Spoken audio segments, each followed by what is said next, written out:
ജീവൻ പിന്നിട്ട പാതകൾ. ഈ ചാപ്റ്ററിൽ നമ്മൾ പഠിക്കുന്നത് ഭൂമിയിൽ എങ്ങനെ ജീവനുണ്ടായി എന്നാണ്. ഭൂമിയിൽ ജീവനുണ്ടായി എന്നതിനെക്കുറിച്ച് ഒരു സിദ്ധാന്തമുണ്ട്. അതാണ് പാൻസ്പെർമിയ സിദ്ധാന്തം. പ്രപഞ്ചത്തിൽ മറ്റേതോ ഗോളത്തിൽ, ഭൂമിയെ പോലെ വേറെ ഏതോ ഗോളത്തിൽ ജീവനുണ്ടായെന്നും അത് ഭൂമിയിലെത്തി എന്നാണ് ആ സിദ്ധാന്തം. അതിനെ ശരിവെക്കുന്ന, അല്ലെ അതിന് ചെറിയ തെളിവുകളൊക്കെ ഉണ്ട്. എന്താണ്? ഉൽക്കകള്, ഭൂമിയിൽ പതിച്ച ഉൽക്കകള്, ആ ഉൽക്കകളില് ഓർഗാനിക് കോമ്പൗണ്ട്സിന്റെ ജൈവ സംയുക്തങ്ങൾ, ജൈവ വസ്തുക്കൾ കണ്ടുപിടിച്ചിട്ടുണ്ട്. ജൈവവസ്തുക്കൾ ജീവനുള്ളതുമായിട്ട് ബന്ധപ്പെട്ട വസ്തുക്കളാണ് ജൈവവസ്തുക്കൾ. അപ്പൊ മറ്റെവിടെയോ ജീവനുണ്ടായി, ഇവിടെ എത്തിയതാണ് എന്നുള്ളൊരു സിദ്ധാന്തം, പാൻസ്പെർമിയ സിദ്ധാന്തം. എന്നാൽ ആ സിദ്ധാന്തത്തെക്കാൾ കൂടുതലായിട്ട് നമുക്ക് അല്പം കൂടി സ്വീകാര്യമായി ശാസ്ത്രലോകം കരുതുന്ന സിദ്ധാന്തമാണ് തിയറി ഓഫ് കെമിക്കൽ എവല്യൂഷൻ, രാസപരിണാമ സിദ്ധാന്തം. Theory of chemical evolution, chemically ഉണ്ടായി, രാസപരമായി ഉണ്ടായി, രാസവസ്തുക്കൾ ചേർന്നുണ്ടായി. ഇതാരാണ് ഇതിന്റെ ഉപജ്ഞാതാക്കള്? AI ഒപാരിനും JBS ഹാൾഡേനുമാണ്. അപ്പോൾ ഒപാരിനും ഹാൾഡേനുമാണ് ഈ സിദ്ധാന്തത്തിന്റെ ഉപജ്ഞാതാക്കള്. എന്താണ് ഈ സിദ്ധാന്തം? ഭൂമിയിൽ ആദ്യം hydrogen, nitrogen, carbon dioxide, hydrogen sulphide, methane, ammonia, നീരാവി, ഇത്രയും സാധനങ്ങളാണ് ഉണ്ടായിരുന്നുള്ളൂ. ഓക്സിജൻ സ്വതന്ത്ര അവസ്ഥയിലില്ല. അതിന് പറഞ്ഞാൽ ഹൈഡ്രജൻ ഉണ്ട്, കാർബൺ ഡൈ ഓക്സൈഡിൽ ഓക്സിജൻ ഉണ്ട്. മനസ്സിലായില്ലേ? ഓക്സിജനും ഹൈഡ്രജനും കൂടി ചേർന്ന ജലം ഉണ്ടാവും. അപ്പൊ ജലമായി. കാർബൺ ഡൈ ഓക്സൈഡ് സ്പ്ലിറ്റ് ചെയ്ത ഓക്സിജൻ ഉണ്ടാവും, ഓക്സിജനായി. അങ്ങനെയൊക്കെ ഓക്സിജൻ ഉണ്ടാവാം. നീരാവി ഉണ്ടല്ലോ, എന്ത് പറയണം? നീരാവി ഉണ്ടല്ലോ. നീരാവിയിൽ എന്താണ്? Water vapour, steam. അതിനകത്ത് എന്താണ്? അതിനകത്ത് ഹൈഡ്രജനും ഓക്സിജനും അല്ലേ? അപ്പൊ ഓക്സിജൻ സ്വതന്ത്രമായിട്ടില്ലായിരുന്നു, ഫ്രീ ആയിട്ടില്ലായിരുന്നു. പക്ഷേ എന്താണ്? നീരാവിയിലുണ്ട്, കാർബൺ ഡൈ ഓക്സൈഡിലൊക്കെ ഓക്സിജൻ ഉണ്ട്. അപ്പൊ ഹൈഡ്രജൻ ഉണ്ട്, നൈട്രജൻ ഉണ്ട്, കാർബൺ ഡൈ ഓക്സൈഡ് ഉണ്ട്, ഹൈഡ്രജൻ സൾഫൈഡ് ഉണ്ട്, മീഥേൻ ഉണ്ട്, അമോണിയ ഉണ്ട്, നീരാവി ഉണ്ട്. ഇത്രയും സാധനങ്ങളേ ഉള്ളൂ. എന്നിട്ട് എന്താണ്?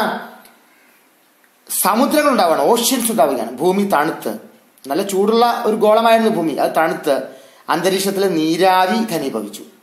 വാട്ടർ വേപ്പർ ഘനീഭവിച്ചിട്ട് എന്തുണ്ടായി? കുറേ വർഷം കഴിഞ്ഞ് മഴ പെയ്ത് ഭൂമി ശരിക്ക് തണുത്തു. ജലാശയങ്ങളുണ്ടായി, സമുദ്രങ്ങളുണ്ടായി, ജലമുണ്ടായി. ജലമുണ്ടായ ശേഷം എന്താണ്? ജലമുണ്ടായപ്പോൾ ജീവന് വേണ്ടിയുള്ള എല്ലാ പാതയും ഒരുങ്ങിക്കഴിഞ്ഞു. എന്താണ്? ലളിതഘടനയുള്ള ജൈവ തന്മാത്രകൾ, ജീവന്റെ മോളിക്യൂൾ, ജീവന്റെ തന്മാത്രകൾ, സിമ്പിൾ ആയിട്ടുള്ള തന്മാത്രകൾ, വളരെ സങ്കീർണമായിട്ടുള്ളവയല്ല, കോംപ്ലക്സ് നേച്ചറുള്ളതല്ല, സിമ്പിൾ ആയിട്ടുള്ള തന്മാത്രകൾ, മോളിക്യൂൾസ് ഉണ്ടായി. ജീവന് സഹായകമായ ജൈവ തന്മാത്രകൾ, ഓർഗാനിക് മോളിക്യൂൾസ് ഉണ്ടായി. ഈ ഓർഗാനിക് മോളിക്യൂൾസ് പരസ്പരം ചേർന്ന് കോംപ്ലക്സ് ആയിട്ടുള്ള ഓർഗാനിക് മോളിക്യൂൾസ് ഉണ്ടായി. കോംപ്ലക്സ് ആയ ഓർഗാനിക് കോംപ്ലക്സുകൾ ഉണ്ടായി. ഇപ്പൊ അമീനോ ആസിഡ്, പ്രോട്ടീൻ, ഇതൊക്കെ ഓർഗാനിക് മോളിക്യൂൾസിന്റെ കോംപ്ലക്സ് ആയിട്ടുള്ള രൂപങ്ങളാണ്. ഈ പ്രോട്ടീൻ, അമിനോ ആസിഡ്, ഇതിൽ നിന്നൊക്കെയാണ് ജീവനുണ്ടായതെന്നാണ് പറയുന്നത്. അപ്പൊ സങ്കീർണമായ തന്മാത്രകൾ, കോംപ്ലക്സ് ആയിട്ടുള്ള തന്മാത്രകൾ ഉണ്ടായി. എന്നിട്ടോ ഈ തന്മാത്രകൾ എന്താണ്? ഈ തന്മാത്രകൾ ചേർന്ന് ജനിതക വസ്തുക്കൾ. എന്താണ് ജനിതക വസ്തു? DNA-യിലെ RNA-യിലെ ജനിതക വസ്തുക്കളുണ്ടായി. വൈറസിനെ കണ്ടിട്ടില്ലേ? വൈറസിന് ജീവനില്ല. വൈറസിന് ആകെ ജനിതക വസ്തുവുള്ളൂ, DNA ഉള്ളൂ. അതിന് ചുറ്റും ഒരു ആവരണമുണ്ട്, അത്രേ ഉള്ളൂ സാധനം. പക്ഷെ അത് എന്തെല്ലാം ചെയ്തു വയ്ക്കുന്നു? നമ്മുടെ കോശത്തിൽ കയറുന്നു. എന്നിട്ട് നമ്മുടെ ജനിതകമായിട്ടുള്ള നിയന്ത്രണങ്ങളെല്ലാം ഏറ്റെടുക്കുന്നു. നമ്മുടെ സിസ്റ്റം, ശരീരത്തിലെ സിസ്റ്റം മുഴുവൻ തകർത്ത് കളയുമല്ലേ?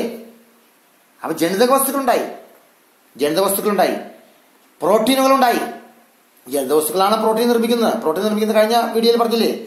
അപ്പോൾ ജനിതക വസ്തുക്കൾ, ജനറ്റിക് മെറ്റീരിയൽസ് ഉണ്ടായി, പ്രോട്ടീൻ ഉണ്ടായി. ഈ പ്രോട്ടീനുകൾക്ക് ചുറ്റും എന്തായി? ഒരു കൊഴുപ്പ് ആവരണം ഉണ്ടായി. ഒരു അരി ഉണ്ടെങ്കിൽ അതിനെ സഞ്ചി ഇട്ടെങ്കിലേ കൊണ്ടുപോകാൻ പറ്റുള്ളൂ. അപ്പൊ ആ സഞ്ചിയാണ് എന്ത്? ഒരു കൊഴുപ്പിന്റെ, ഒരു ലിപ്പിഡിന്റെ ഒരു ലെയറാ ഉണ്ടായി. അങ്ങനെ ഒരു കോശമായി രൂപപ്പെട്ടു. പതുക്കെ കോശാംഗങ്ങൾ ഉണ്ടായി. സെല്ലിലെ ഓരോരോ കമ്പോണൻസ് ഉണ്ടായി. അങ്ങനെ ഒരു പ്രിമിറ്റീവ് സെൽ, ആദിമ കോശം ഉണ്ടായി. ഈ ആദിമ കോശം എങ്ങനെയുള്ളതാണ്? രാസപ്രവർത്തനങ്ങളെ നിയന്ത്രിക്കുന്ന എൻസൈമുകളുടെ സാന്നിധ്യവും സ്വയം വിഭജനശേഷിയുള്ള ആദിമ കോശങ്ങൾ രൂപപ്പെടുന്നു. എന്താണ്? രാസപ്രവർത്തനങ്ങളെ നിയന്ത്രിക്കുന്ന എൻസൈമുകളുണ്ട്.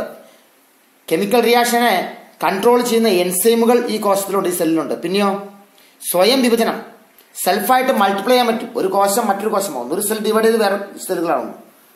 ആദ്യമ കോശം ഉണ്ടായി. പിന്നെ എന്തുണ്ടായത് നമുക്ക് ഊഹിക്കാവുന്നതേ ഉള്ളൂ. ആ കോശങ്ങൾ ചേർന്ന, സെല്ലുകൾ ചേർന്ന ടിഷ്യൂസ് ഉണ്ടാവും. പിന്നെ ചെറിയ ഏകകോശ ജീവികളുണ്ടായി. പിന്നെ ബഹുകോശ ജീവികളുണ്ടായി.